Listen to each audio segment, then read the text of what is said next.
Welcome back to Character Conversions, where I try to bring fictional characters to life in D&D. Today is a request from David McGregor for the Supreme Master of the Fist, Akuma. For stats, we'll be using the standard array of the Player's Handbook divided up as you see here. Strength and Dexterity are our primary stats. We want to get in our enemy's face and throw hands like there's no tomorrow. Constitution could actually be argued to be our dump stat, as if memory serves, Akuma was known to have lower defense in the games because he had such high damage. But this is D&D, so screw that. For race, we are human, or at least started out that way, so we'll be going with Variant Human. We'll increase our Strength and Constitution by 1 each to 16 and 14 respectively. For our skill of choice, we'll pick up Arcana to help represent our studies into the use of Dark Key, and for our feat, we will take Magic Initiate for some Warlock spells. Our 2 cantrips will be Blade Ward and True Strike, primarily because these spells don't require the use of our mediocre Charisma, and our first level spell will be Hex. This represents our Dark Key, allowing us to deal an additional 1d6 of necrotic damage. When you hit a target you have hexed, be sure to flavor it as coating your hands in Dark Key, or in the event it's fire, make it Dark Flame.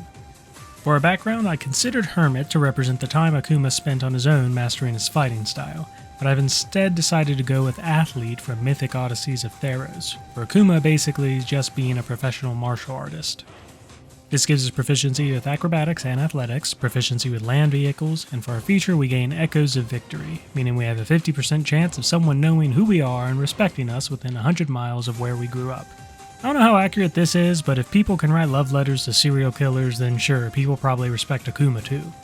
Finally, we gain additional language. We'll grab Infernal for obvious reasons. For class, we'll be going with Fighter. This gives us proficiency with all forms of armor and shields, although we will rarely be wearing any, as well as simple and martial weapons, even though we won't be using any. And for skills, we'll pick up Perception and Intimidation.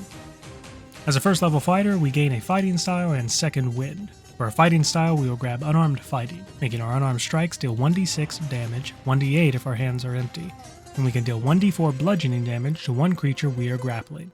Second Wind will allow us to, as a bonus action, restore 1d10 plus our fighter level and hit points each long rest. We need to be able to throw hands for the best of 3 rounds after all. Second level fighters gain Action Surge, allowing us to make an additional action once each short or long rest. This will be useful for representing the Raging Demon down the line. Third level in fighter means we choose our martial archetype. Because we need to start shooting fire, we're going with Eldritch Knight. This grants us Weapon Bond, which because we fight unarmed is entirely useless for us. 2 cantrips and 3 first level spells. For cantrips, we will take Firebolt and Green Flame Blade for our dark energy projection. Our first level spells will be Cause Fear, Mage Armor, and Shield. Now we can effectively fight without armor, block attacks, and instill fear in lesser opponents. 4th level in fighter is our first ability score improvement, which will be going into Strength, raising it to an 18. We also gain an additional first level spell, of which we will be taking Burning Hands. Most of our spell selection will be fire related, obviously. As a 5th level fighter, we gain extra attack.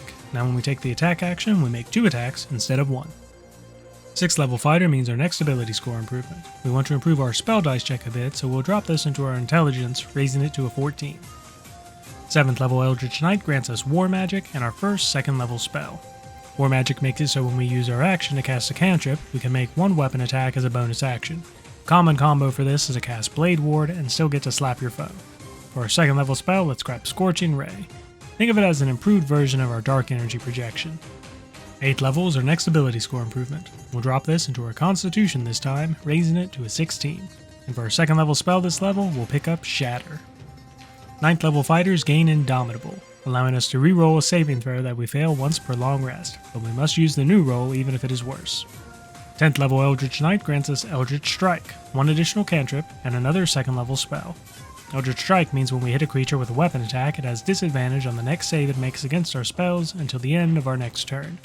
For our cantrip, we'll grab Thunderclap. For our 2nd level spell, Agonizar's Scorcher.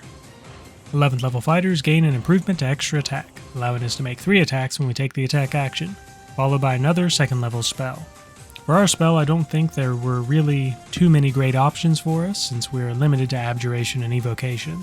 So we're going to dip into Unearthed Arcana 66 and grab Mental Barrier.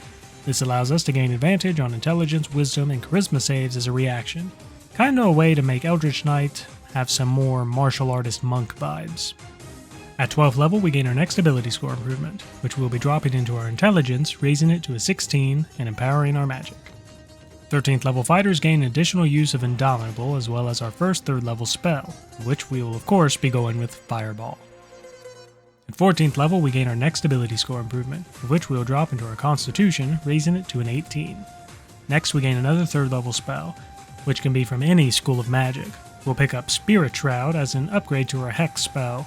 With this we can deal an additional D8 of Radiant, Necrotic, or Cold damage. 15th level Eldritch Knight grants us Arcane Charge, giving us the ability to teleport up to 30 feet when we action surge, before or after the additional action. This can be our representation of the Raging Demon technique, teleporting up to our enemy and using our action surge to make 2 attack actions. 16th level is our next ability score improvement. We will increase our intelligence to 18. Next we gain another 3rd level spell. This time we will pick up Counter Spell. Not necessarily the best choice, but think of it more as disrupting an opponent's spells with our own rather than simply undoing it.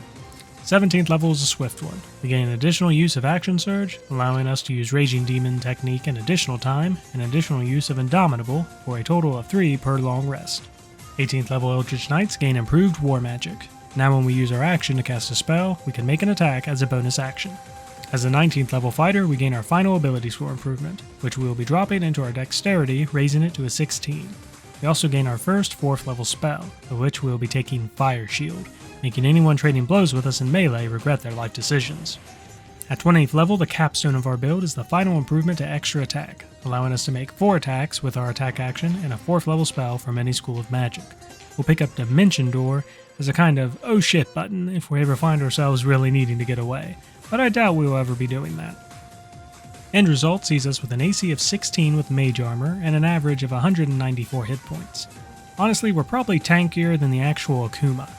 Because our hands are likely always empty, we will deal an average of 8 damage a hit, with an average of 34 damage a round.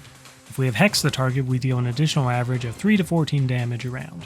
Our Raging Demon special attack is best represented by casting our Spirit Shroud as a bonus action, popping off Action Surge, and teleporting next to our target and making 8 attacks. If all hit, we could deal an average of 104 damage in a single turn. If we wanted to make our Raging Demon attack with both our Action Surges, then we could average 156 damage in a turn. This build is basically about getting in your opponent's face and slapping them around like there's no tomorrow. We have some range spells if we need it, but our strength is in melee.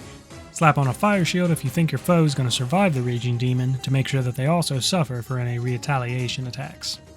Thank you for watching. Please like, share, comment your opinions or suggestions for new builds. I hope all your 20s are natural. See you next time.